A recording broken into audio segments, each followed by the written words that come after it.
Oh, welcome back. Getting close to the end here, eh? Session 15 of 16. Let us, I guess, jump on in. Getting so close. It's getting easier, I hope. And let's check some things out. All right, we're in session 15. Thursday will be session 16. I hope you guys are all up to date. Everything is kind of being due Sunday, the 14th. So all final projects, everything, if it's still open, just check your due dates. You know when it's due. It's clearly, it's just right under the assignment due date.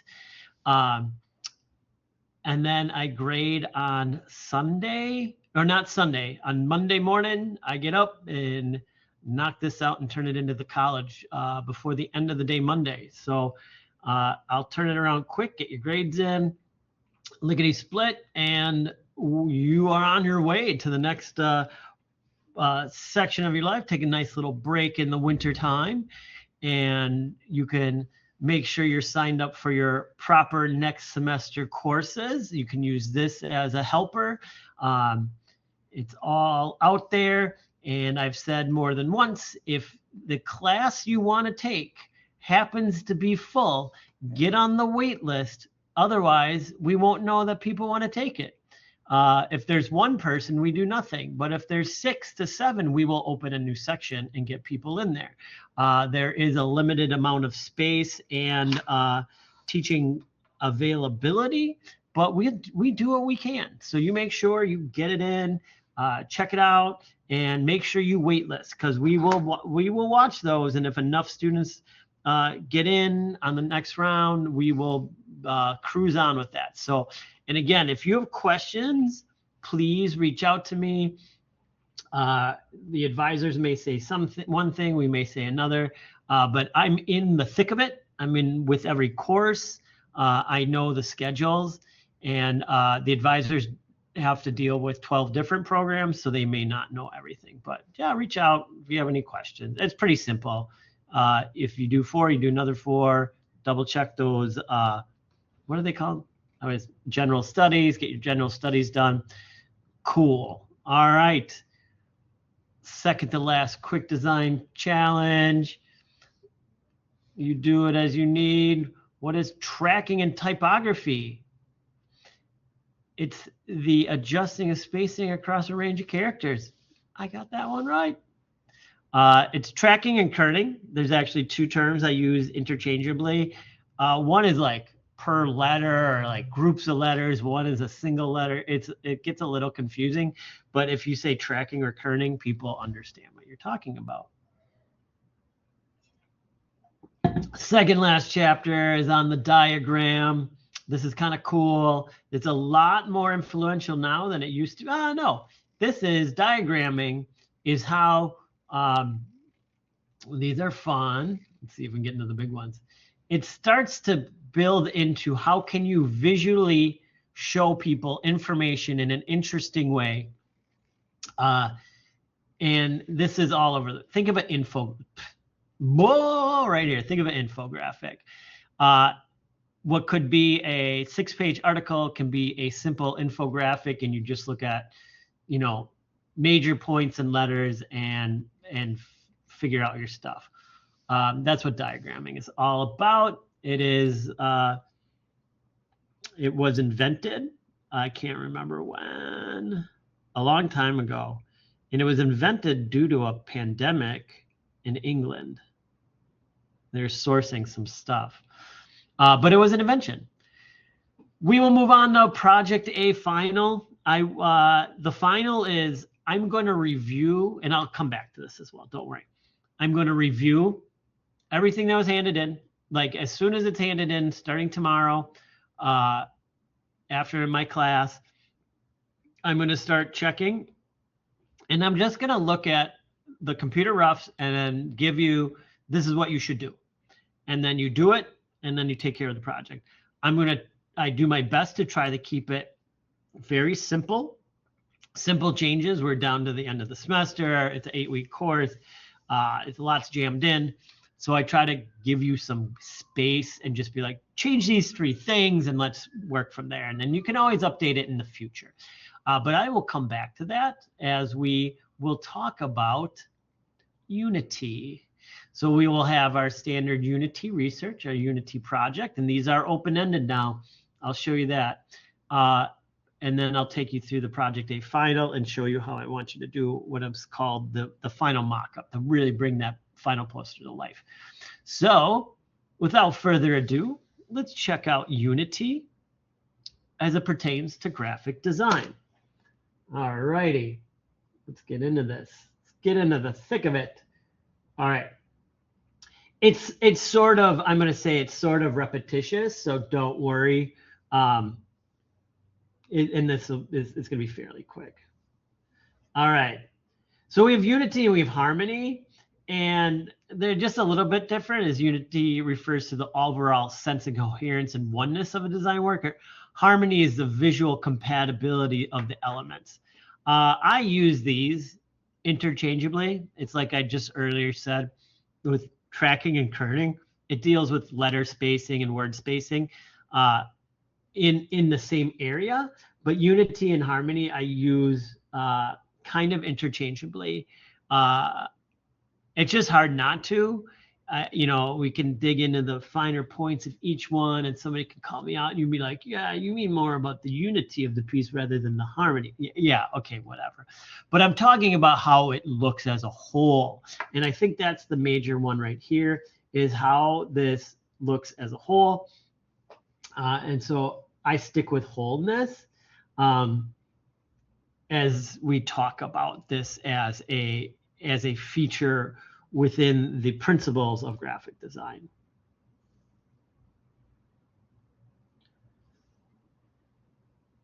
Now, what it comes down to is we're going to list a ton of sort of design elements and tell you it should be consistent. It should be whole. It should be singular. One big one here is consistency and style. And that one, and what we're talking about is if you have a piece and then say that you have some like really sketchy drawings, but then all of a sudden you have some real like smooth, cool, flat artwork. Well, the sketchy drawings don't match with the smooth, flat art. And so there's the consistency of style isn't the same. And this is something that it takes some work to get on, because a lot of time with as a beginning designer, what we do is we want to do stuff, but we may not be at the level yet to be able to accomplish exactly what's in our mind's eye. And so we mix styles a little bit. We grab something from here, we grab something from there, and then we bring it together. And in our mind's eye, it's exactly what you want, but maybe there's 3 different styles thrown in. And then so then being able to take that piece and be like, okay, we need to take like one part looks like it's watercolor, and one part looks like it's hard edge, design. Well, we need to, where do you want to go with that? And if you're just picked one because you couldn't render it at that time, then we just, in the future, you learn how to do that. So it's all, it's a learning curve at this point. We can't get it right the first time. We go to school on our first ones, and then we learn and we adapt and we get it better and better each time. Color harmony. This is one, and I will probably end up telling a lot of people about this one in their posters. And you're like, what? In the posters? It's really good to stick with like 1, 2, 3 colors. All right. And I know once we get into color, you're like, I want this to be blue and this to be green and this to be this and this to that. But if you can calm it down and be like, in my piece, we only need about 3 colors. Because what are the other colors for? I'm telling you, we all love that rainbow, hey? And I'm about it too. But the rainbow doesn't fit everywhere. And I know it will fit some places, just not everywhere. We saw that piece a couple classes ago with the watercolor background. It was yellows and golds, and the panther was on top, and blues, and like every color was there, but unified and separate. You know, it was like, you could say like, well, that's a rainbow of colors, but I could show you like here they kept the warm colors here and they kept the cool colors here, and so they separated, and even though it seems like a rainbow, it's really not. So kind of start to reduce the amount of items and colors in a design.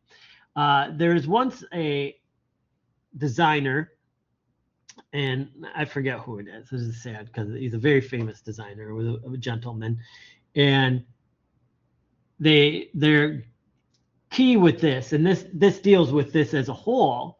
When we're working on any of these, the whole idea of harmony and unity is when you're done with a piece, close it, walk away, come back, open it, and then take out everything that isn't needed. So then you just start looking, is there a piece that doesn't fit consistency of style? Color. Can we remove, is there a color in there that I put in there that would be great, but for some reason I have a blue line, but nothing else is blue? Like, well, then I should remove that blue line. Like, what is it doing toward the piece? So that's also like what a lot about this is. And I do that myself. I'll design a piece, and then I'll close it, and I'll come back and I'll look at it, and I'll say to myself, what's needed and what's not needed anymore. And sometimes you get so excited about the design and you're working on it and you're like, I'm going to do this, I'm going to do this. And then you get it all in there. And then you like step back and you look again and you're like, okay, I can remove some of that stuff. And it's not a waste of time either. Adding in all that stuff in the beginning and enjoying that process is teaching you, and you're being a better designer each time. So there's nothing, wrong with that. All right, as we talk about unity and harmony, repetition. And I got some good ones on this about repetition, and it should be consistent, and what are you repeating? And we just talked about pattern, and it's all about that pattern. I got this one over there. There's a sneak peek about repetition that we'll talk about, and I think having it in front of us will make it a little bit easier.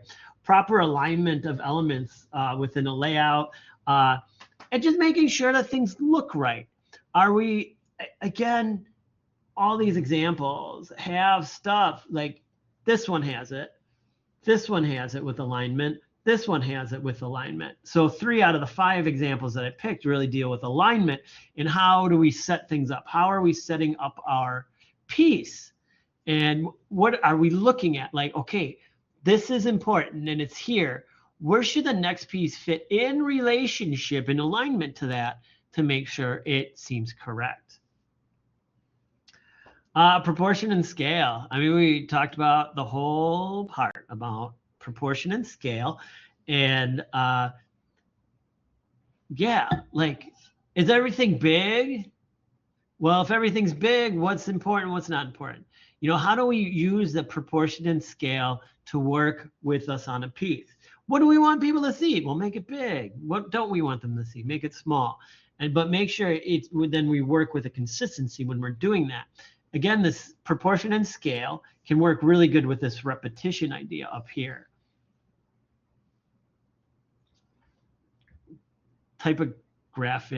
Typography consistency. Typographic. It should be typographic. Say it easier.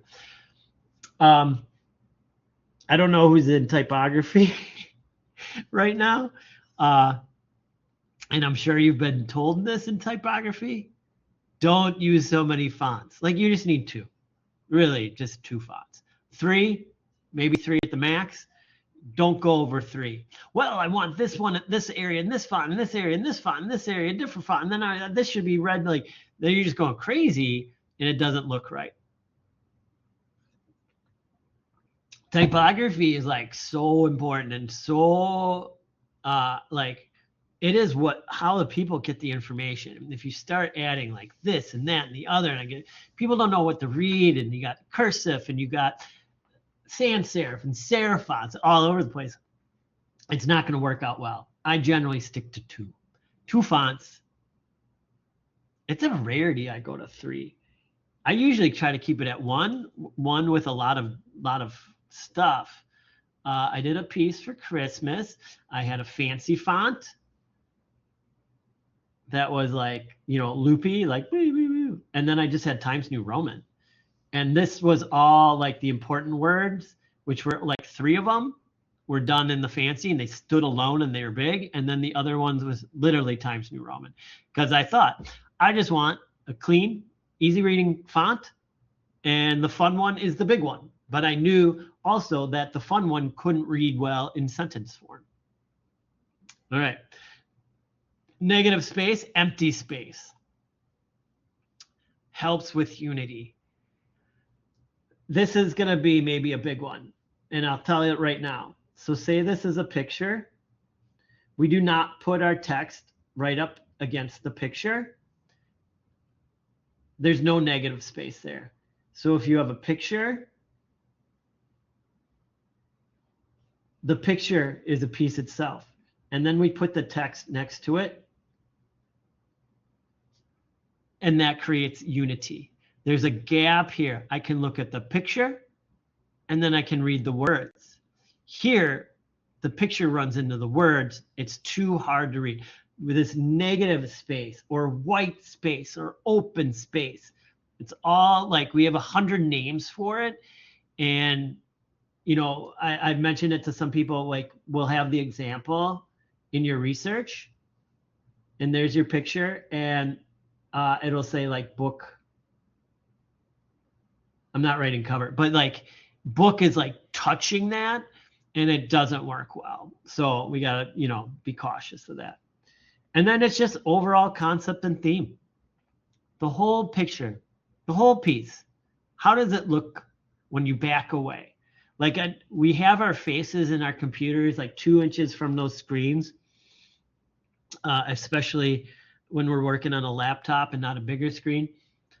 Stand up, walk across the room, make it as big as possible. Command 0 or whatever it is on the PC. I can't remember because I just do it automatically. Fit the screen, get up, walk away across the room and look at it, and then kind of look at it and be like, all right, what's sticking out? What's working? Does it look unified as a whole piece? So that's a good way to do it. All right, let's look at these. First one is we have a Target, 3 different pages from a Target ads that were run across magazines. But look at the consistency in the style. We have a little copy and a little copy. Same thing, little copy, little copy, little copy, little copy.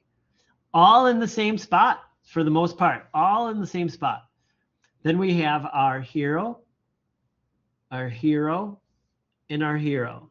Our hero is what we call like the main takeaway from any design piece. There's generally what we just, is, lame terms. We just call it the hero. The hero, what's the subject matter? What are we, digging on?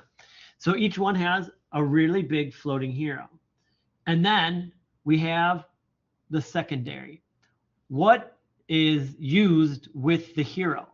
And then they're going to make those floating around. One's in front, right? The rest are in back. They went soaking, and then there's like, I would say this is the huge one we can't see here. This is the huge one here. And then this is the huge one here. They were very, very consistent on everything they did. So at least one object is overlapping the hero. There's at least one huge supplementary object. And then the rest are kind of randomly placed. So very, very consistent in style and how they developed everything for this piece. We got a fun little illustration here. I'll move it center screen for us. All the colors. Everything about this is consistent. We have thin lines. We have thin lines in the type. We have flat orange. We also have flat orange in the type. We have lines with dots. We have lines with dots with the type. Like, even though this may seem really different than this or even the text down here, they all coincide quite well. So, and I was just reading this Myriad 3, and I was like, there's 3, but it's the name of the band, kind of. So, very, very consistent in everything that is going on in this poster, even though you might feel like, oh, no, it's an illustration and text. But they are making sure that there's whatever happens here in the text is happening in the illustration. And then that's pulled, like this is the funky part. But then we still have the same colors pulled down to the unfunky part. And the funky part is fun to look at and keeps our interest. And then the unfunky part has all the information that we need to get. So it works out really, really well. Pocket squares. I don't scroll through this because this is a website. And it's just consistent. And it's so much fun. We're talking about pocket squares. I have no idea why we're talking about pocket squares. How to fold a pocket square. Well, beyond that, the pocket square, this site is based on squares. And we've seen this before. And everything is set up. Well, remember, we've seen this before. You could say that that's a golden, it's maybe not. But then if we look, it's picture, picture, picture, text, text, text. Black text, white. Well, what's next? The exact opposite, but matching. Picture, picture, text, text, big picture, white text. What do we have next? See the design consistency as they keep just flip-flopping, but it makes it very easy to go through. You understand what's going to happen. There's unity in everything on this piece. They did a great job. And it's simple. Like, not everything has to be crazy. Like, this is just so unique and beautiful and simple. As, you know, or this is kind of like crazy, chaotic, but fun. You know, it just depends on how you look at it. What is this weird one? Couple fonts, a really weird font, right? Few things from really horrible font. But I like this idea of what they're doing with this shape. Because even though you can't see it, it is the base consistency for the entire piece. Oh yeah, this one breaks the page. So even though we may kind of like look at that and be like, I guess it's just a triangle. It's like the whole thing is based off of a grid. And they design, you know, the whole piece. So it's even more structured than we think about, because when we remove it all, it looks very abstract to a point. But I do love stuff like this is flipped to here.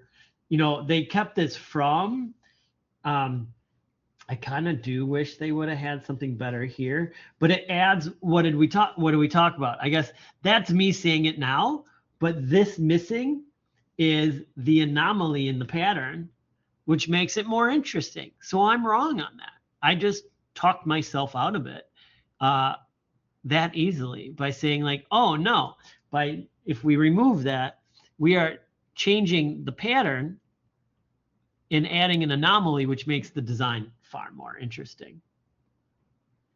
And for the people who can do illustration work and are really good illustrators, we look at this final piece here, and we look at it in the sense of it is unified as a whole. It is a single illustration done in a single style. Nothing new was brought in, and every part was thought about. So it's not like they had a guitar and they're like, okay, I'm going to do a photograph of a guitar and then a different photograph of the tattoo machine. And then I'm going to have like dirtied backgrounds and then I'm going to hand do this lettering, and then it would just be all over the place. Like there's no, like what they're showing here is don't mix styles. This is all done. It's all unified. It is, they took the time of like, okay, we're going to do the guitar, then we're going to do the tattoo machine, and we all have to do it unified. The piece needs to look the same throughout, no matter what. So that's that. Any questions about Unity? All right. Well, let us dig around and check some things out, walk through some pieces, and then come back and finish up our day with the project day final. All right. Unity research. This one's done in Illustrator. We know what to do. I will just, again, margin layer, crop marks layer, and bleed. I'm watching for those. You get downgraded for not getting that right. You need to do it in every piece you create. Like there's always bleed, margin, and crop marks. It's just like how we talk in graphic design and how we get that piece to other people. So just always kind of note that. Just follow them. I think I have every thing in there. Most everybody's doing it 100% correct. There's just a few, maybe it's rushed, and some people, when you're rushing it, you miss some things. But the more you get it right, the more consistent it is, the better it's going to be. So there we are with that one. Unity. This is where you just get to have some fun. This is where I let loose. And I know it actually becomes harder when you let loose. It's one of those items that and I think I've mentioned this before. So you're like, oh, he always repeats himself. I've mentioned this before, is when you're working and you have a lot of instruction, your mind is like, oh God, and then they need this, and then he wants this, and then he wants this. But I'm telling you everything that you need so you can be creative with those pieces. When you're just set off on your own, I'm like, do whatever you want. Then it's like your mind goes blank. You're like, oh, I wish I had some parameters, but I don't. I want you to create some two compositions using color to define unity in the composition, two compositions using shape, and then two compositions using typography. We got this. I don't know if anybody's downloaded. Like, I forget what day I updated all of these. And now I updated them to make them hopefully clearer and more understandable and more in line to what you're recognizing. So now they all have crop marks, bleed, and a margin. So just be aware of that. If you're like, these are different. Yep, I updated everyone in the program the other day. So they look better. Color, shape, typography. Have some fun. Do something crazy. Try something you've never tried with that. So cool. All right. The final poster. It's pretty short. Look at that. There's two parts. I will make this clearer. I just realized now, like I'm going to do part 1 and part 2. Make sure those are clear and bolded.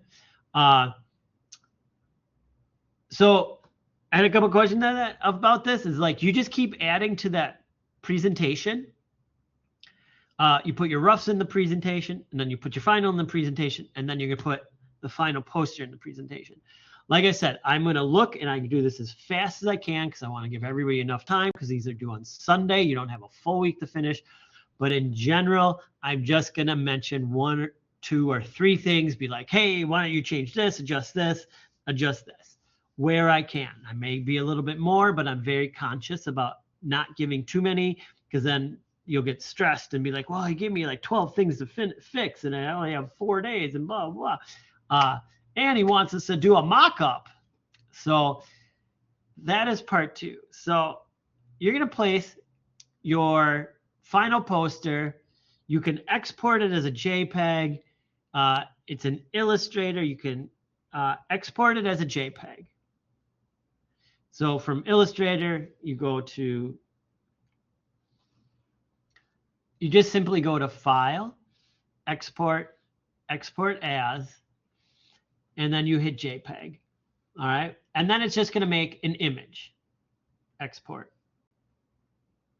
Make sure you do RGB if it's set for CMYK. You can't place CMYK in a lot of programs.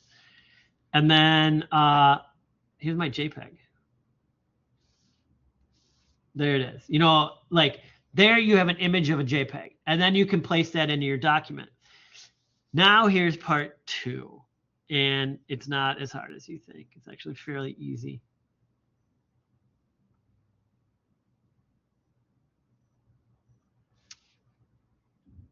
There we go. Place your poster into a real-world environment on a wall at a venue or city streets. Then place that image into your presentation as well. So for this one, you need to know how to do 2 things in Photoshop. Let's go through it. Did I do a screenshot yet? No. Let me do a screen grab. Well, I'll show you examples, and then I'll do a screen grab of one of the examples. I thought I did already. Oh, no, I did. It's probably my screenshots. There, I do have it. All right. This is somebody's poster from the same course, but in the summer. All right, this was theirs, their final. And then this is theirs placed in a real world setting. This is somebody's final.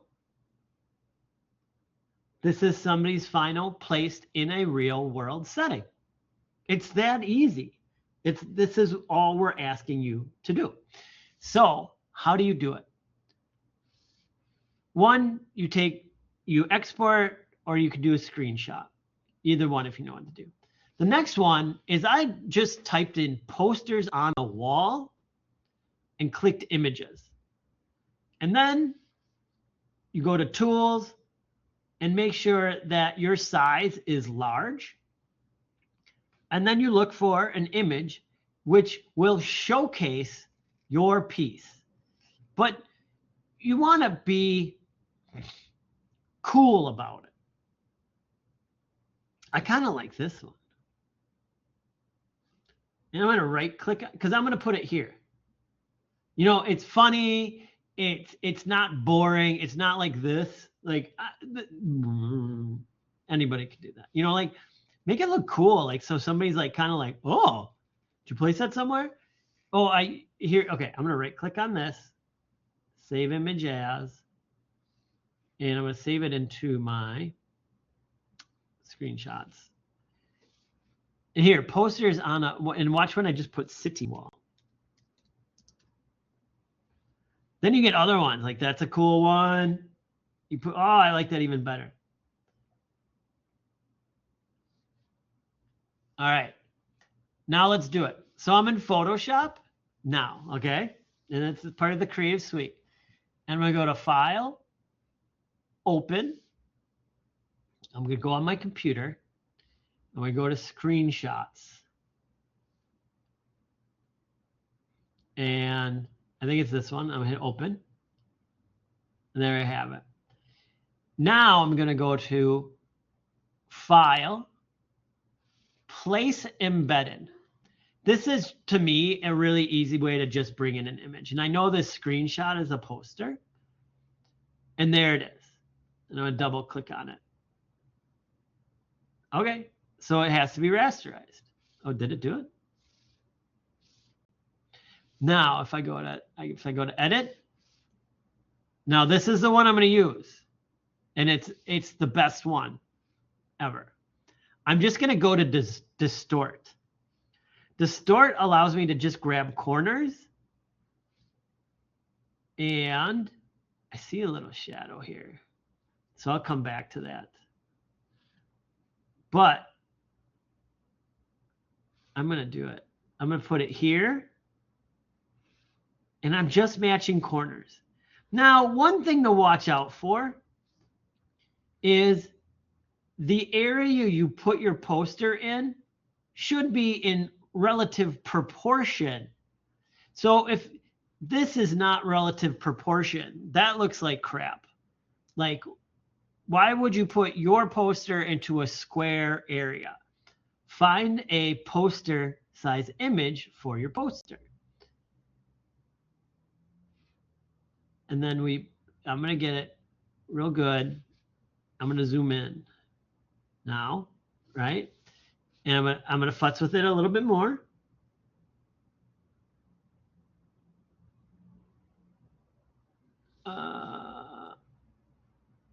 Oh, I'm going to go Z. All right, I'll leave it at that.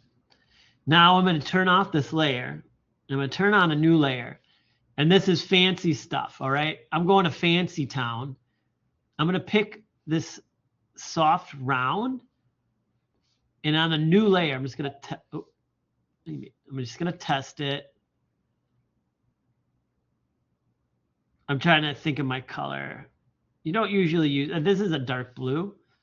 And then I want my brush bigger. And all I'm doing is following that. So I'm going to go up in size.